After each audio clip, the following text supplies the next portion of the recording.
Ceci n'est pas destiné à être une biographie de l'apôtre Paul, mais a plutôt trait à l'importance particulière de ce serviteur de Jésus-Christ. Alors qu'il y a, en ce qui le concerne, ces facteurs vitaux et essentiels qui doivent être vrais de tout serviteur de Christ et qui sont des facteurs de base à tout ministère fécond.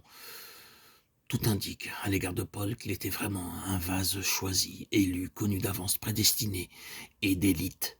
Ce fut vrai en particulier quant à la nature du ministère pour lequel il a été saisi. Une nature semblable de ministère peut, dans une certaine mesure, être la vocation d'autres personnes, mais elle fut frayée en pionnier par Paul. Tous les apôtres sont tenus sur une base commune qui concernait les fondements de la foi, la personne de Christ, l'œuvre de Christ, la rédemption, la justification, la sanctification, la mission mondiale de prêcher le salut en Christ au monde entier, le retour du Sauveur. Ils avaient le même fondement, chacun a pu recevoir la grâce selon la mesure du don de Christ, c'est-à-dire selon leur don personnel, soit d'apôtres, de prophètes, d'évangélistes, de pasteurs ou de docteurs. Chacun a reçu la grâce, l'onction, l'habilitation, qui correspond à la responsabilité, mais en ce qui concerne les fondements, à savoir les questions fondamentales, ils étaient d'accord et un. Quoi que nous puissions dire en différenciant Paul, nous ne voudrions pas enlever un seul instant la moindre parcelle au grand ministère de Jean ou de Pierre ou de Jacques ou d'autres. Jamais notre Nouveau Testament ne pourrait souffrir la perte de ces ministères. Et à une autre occasion, nous sommes glorifiés d'eux. Quand tout aurait été dit quant à leur valeur, et ce serait un immense tout, nous devons cependant affirmer qu'il y a eu et qu'il y a ce qui est unique et particulier dans ce qui nous est parvenu par le moyen de Paul. Empressons-nous de dire une chose très significative et très utile afin de nous poursuivre. Il n'aurait jamais été possible pour Paul de comprendre sa vie avant sa conversion jusqu'à ce qu'il vienne sous la main de Jésus-Christ.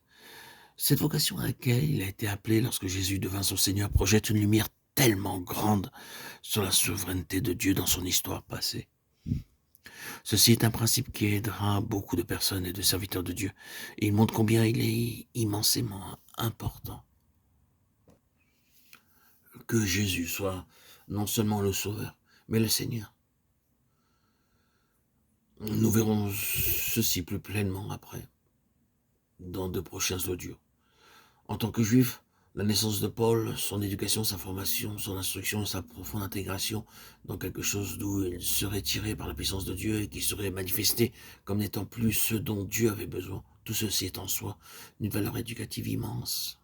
La raison pour laquelle Dieu, dans sa préscience, doit introduire profondément un homme dans quelque chose qui, en fin de compte, ne représente pas sa pensée, contient un point qui doit être noté. Il y en a beaucoup qui argumentent que parce qu'ils ont une raison suffisante pour savoir que Dieu les a placés dans une certaine voie, une certaine œuvre, une certaine condition, une certaine association, c'est là qu'ils doivent demeurer à jamais, bon gré mal gré.